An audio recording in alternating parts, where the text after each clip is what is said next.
Hello guys, welcome back to my YouTube channel yes came study way of success. मैं हूं आपका educator Shivam Mishra. आपका स्वागत करते हैं आपके अपने YouTube channel yes came study पर। और यहां पे देखेंगे हम लोग class 10th science UP board exam का ये मॉडल पेपर है। यूपी बोर्ड परीक्षा 2022 के लिए है। बहुत ही क्लास 10th वालों को महत्वपूर्ण प्रश्न है। जी हाँ, इसमें हम 5 बहुविकल्पी, 6 अति लघुत्तरी, एक अति लघुत्तरी और दीर्घ उत्तरी प्रश्नों को डिस्कशन करेंगे। अगर ये आप पेपर तैयार कर लेते हो तो गारंटी है कि आपका 32 नंबर कोई आपसे छीन नहीं सकता, पूरा कंप्लीट हो जाएगा। ठीक है, तो इसको आपको अच्छे से पढ़ना है। सबसे पहले हम लोग बहुविकल्पी प्रश्नों को डिस्कशन करेंगे, उसके बाद हम लोग लघु उत्तरी, अति लघु उत्तरी, दीर्घ उत्तरी हर एक टाइप के प्रश्नों को पढ़ेंगे। तो पहला प्रश्न यहाँ पे, हाँ, चैनल पे नए हैं तो चैनल को जरूर से जरूर सब्सक्राइब करें। आसुत जल के आयनिक उत्पाद में हाइड्रोजन आयनों या हाइड्रोजन आयन कितना होता है? यहाँ थोड़ा मिस्टेक है तो यहाँ पे आयन हो जाएगा। हाइड्रोजन आयन कितना होता है? तो आसुत जल के आयनिक उत्पाद में हाइड्रोजन आयन कितना होता है? 10⁻7 मोल प्रति लीटर, 10⁻6 मोल प्रति लीटर, 10⁻4 मोल प्रति लीटर, 10⁻0 मोल प्रति लीटर। अगर 10⁻0 मोल प्रति लीटर है तो क्या हो जाएगा? 1 मोल प्रति लीटर होगा। याद रखना, 1 मोल प्रति लीटर, क्योंकि अगर हाथी है, हाथी के घात 0 लगा दे तो ये तुरंत क्या हो जाएगा? 1 के बराबर हो जाएगा। किसी घाते 0 लगाने पर वो क्या हो जाता है? 1 हो जाता है। तो आसुत जल के आयनिक उत्पाद में जो हाइड्रोजन आयन, जो आयनों का मान होता है उधर क्या होता है? 10⁻7 मोल प्रति लीटर होता है। क्या होता है? 10⁻7 मोल प्रति लीटर होता है। इसको आप जरूर से जरूर तैयार कर लें। अगला प्रश्न है यहाँ पे, समतल दर्पण की फोकस दूरी कितनी होती है? जो समतल दर्पण होता है उसकी फोकस दूरी कितनी होती है? 0 होती है, अनंत होती है, 25 सेंटीमीटर होती है या फिर -25 सेंटीमीटर होती है? तो समतल दर्पण की जो फोकस दूरी होती है वो क्या होती है? अनंत होती है। समतल दर्पण होता क्या है? वे दर्पण जिनका परावर्तक पृष्ठ, ये जो परावर्तक पृष्ठ है ये क्या हो? समतल हो। क्या हो? समतल हो। और एक तरफ लोहे के लाल ऑक्साइड या फिर चांदी का कलई कर दे तो वो हमारा समतल दर्पण बन जाता है। इसी क्या कहते हैं? समतल दर्पण कहते हैं। थोड़ा सा डिटेल में देखें तो जो दर्पण होते हैं, जो क्या होते हैं? दर्पण होते हैं, यह मुख्यतः 2 प्रकार के होते हैं। पहला क्या होता है? समतल होता है, समतल दर्पण होता है। पहला समतल दर्पण होता है और दूसरा क्या होता है? गोलीय दर्पण होता है। क्या होता है? गोलीय दर्पण होता है। और जो गोलीय दर्पण होते हैं यह मुख्यतः 2 प्रकार के होते हैं। पहला क्या होता है? उत्तल दर्पण, और दूसरा क्या होता है? अवतल दर्पण। तो इसको ये चीज याद रखिएगा, जो हम पढ़ा रहे हैं उसको पॉइंट में भी आपको कवर करना है। ठीक है ना? तो समतल दर्पण जो फोकस दूरी होती है वो क्या होती है? अनंत होती है। अगला प्रश्न है आपका, वो क्या है? चंद्रमा से देखने पर आकाश कैसा दिखाई देता है? जब चंद्रमा से आकाश को देखेंगे तो कैसा दिखाई देगा? बैगनी, नीला, काला या फिर सफेद? तो चंद्रमा से आकाश को देखने पर सदैव काला दिखाई देता है, लेकिन कहेंगे सर पृथ्वी से देखे तो नीला दिखाई देता। क्यों ऐसा? क्यों? क्योंकि यहाँ पे प्रकाश का प्रकीर्णन होता है। प्रकाश के प्रकीर्णन के कारण आकाश कैसा दिखाई देता है? नीला दिखाई देता है। लेकिन वास्तविक जो प्रकाश का रंग वो क्या है? ब्लैक है। क्या है? ब्लैक है, बोले तो काला है। इसको आपको अच्छे से तैयार कर लेना है। ठीक है ना? चलिए अगला प्रश्न है यहाँ पे, श्वसन क्रिया में या श्वसन क्रिया से मानव शरीर में होता है, जो श्वसन क्रिया से मानव शरीर में क्या होता है? मानव शरीर में श्वसन क्रिया का मुख्य कारण क्या होता है? उसके फलस्वरूप कौन सा वहां पे बदलाव होता है। तो कोशिकाओं का निर्माण होता है, ग्लूकोज का ऑक्सीकरण होता है, या प्रोटीन का निर्माण होता है, या फिर ग्लूकोज का निर्माण होता है। तो श्वसन क्रिया से मानव शरीर में ग्लूकोज का ऑक्सीकरण होता है। श्वसन क्रिया के फलस्वरूप हमेशा जो मनुष्य के बॉडी में क्या होता है, ग्लूकोज का ऑक्सीकरण हो जाता है।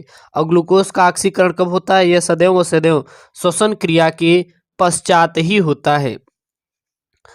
तो यहाँ पे आपको एक तो मिल जाएगा हमारे इसमें कि आपको फिजिक्स भी है, केमिस्ट्री भी है एंड बायोलॉजी भी है। यानी कि साइंस में तीनों सब्जेक्टों को हम मिला के कोई ना कोई प्रश्न बनाते हैं। ऐसा नहीं है कि मैं केवल मॉडल पेपर दिया तो उसमें केमिस्ट्री जोड़ दिया, केवल फिजिक्स के प्रश्न जोड़ दिए, केवल बायोलॉजी के प्रश्न जोड़ दिए, केवल केमिस्ट्री के। तो ऐसा कुछ भी नहीं है। मॉडल पेपर का मतलब ही होता है सारे सब्जेक्टों को जोड़ के एक ही जगह पर आपको देना, इसी को कहते हैं मॉडल पेपर। अब बहुविकल्पी के बाद आपका अति लघुत्तरीय प्रश्न देखेंगे। अब क्या देखेंगे हम लोग, अति लघुत्तरीय प्रश्न। तो सबसे पहला प्रश्न प्यारे बच्चों, नर एवं मादा युग्मकों को सामान्यतः क्या कहते हैं? जो नर और मादा युग्मक होते हैं उनको सामान्यतः क्या कहा जाता है? तो जो नर के युग्मक होते हैं उनको शुक्राणु, और जो मादा के युग्मक होते हैं उनको अंडाणु कहते हैं। तो नर युग्मक को शुक्राणु, मादा युग्मक को अंडाणु कहा जाता है। और जब शुक्राणु और अंडाणु आपस में परस्पर संलयन करते हैं तो इस प्रोसेस को बोल देते हैं निषेचन, फर्टिलाइजेशन बोल देते हैं। अगला ये है, मैंने आपको करवा भी दिया था, उस दिन मैंने करवाया था, आपको पता होगा। और अगर इसका आपको वीडियोस का लिंक मैं डिस्क्रिप्शन के अंदर डलवा दूंगा, जो भी साइंस के आपके रिलेटेड प्रश्न थे उसको मैं करवाया था, ठीक ना। कि परागण के बारे में मैंने इसको अच्छे से करवाया था। देखिए ये रहा, उस दिन मैंने इसको करवाया था, बोर्ड परीक्षा में आने वाले लघु उत्तरीय प्रश्न। तो ये जो प्रश्न है मैं करवाया हूँ, उसको जाके आपको तैयार कर लेना है, प्लेलिस्ट में मिलेगा, ठीक है ना। परागण का निषेचन में क्या महत्व है? जो परागण होता है, परागकण का निषेचन में, परागकण का फर्टिलाइजेशन में क्या महत्व होता है? तो परागकण नर युग्मक का निर्माण करते हैं। परागकण पराग नलिका के द्वारा अंडाशय तक पहुंचता है और अंड से संयुक्त होकर युग्मनज बनाता है, जिसके विभाजन से नए पौधे का क्या होता है? जन्म होता है। अगला प्रश्न है, पीएच की गणितीय परिभाषा क्या है? जो पीएच मान होता है उसकी मैथमेटिक्स डिफिनीशन क्या होती है? तो घोल की हाइड्रोजन आयन की सांद्रता की ऋणात्मकता लघुगणक को पीएच कहते हैं, जिसे निम्न समीकरण में प्रकट करते हैं। कैसे?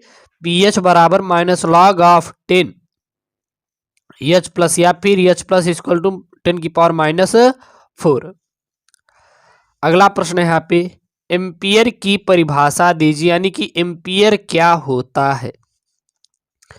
तो यदि परस्पर 1 मीटर की दूरी पर स्थित दो समांतर चालकों में समान विद्युत धाराएं प्रवाहित करने पर चालकों की प्रति मीटर लंबाई पर 2 × 10⁻⁷ न्यूटन का प्रतिकर्षण बल लगे तो चालकों में प्रवाहित धारा का मान 1 एम्पियर होता है।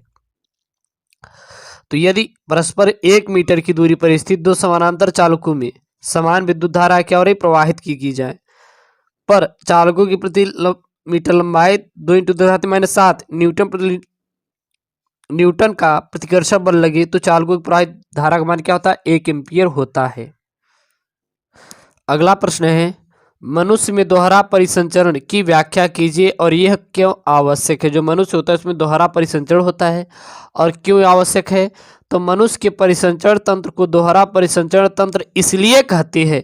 तो जो परिसंचरण तंत्र होता है दोहरा परिसंचरण उसको ही कहते हैं, क्योंकि प्रत्येक चक्र में रुधिर 2 बार हृदय में जाता है। हृदय का दायां और बायां बंटवारा ऑक्सीजनित तथा विऑक्सीजनित रुधिर को मिलने से रुकता है। चूंकि हमारे शरीर में उच्च ऊर्जा की आवश्यकता होती है, हाई एनर्जी डिमांड, जिसके लिए उच्च दक्षता पूर्ण ऑक्सीजन जरूरी होता है। अतः शरीर का तापमान बनाए रखने तथा निरंतर ऊर्जा की पूर्ति के लिए परिसंचरण लाभदायक होता है। तो लाइक शेयर वीडियो को जरूर करिएगा, ठीक है ना। अगला प्रश्न है, हीरा क्यों चमकता है?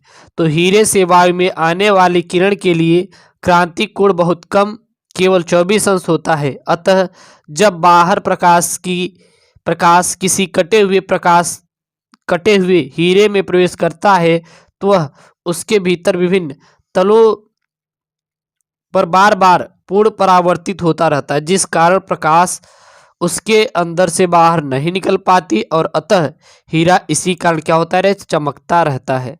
तो यह क्लास 10th वालों के लिए मेरे प्यारे बच्चों साइंस का, जी हाँ साइंस का बेहद इंपॉर्टेंट यूपी बोर्ड एग्जाम 2022 वालों के लिए मॉडल पेपर है।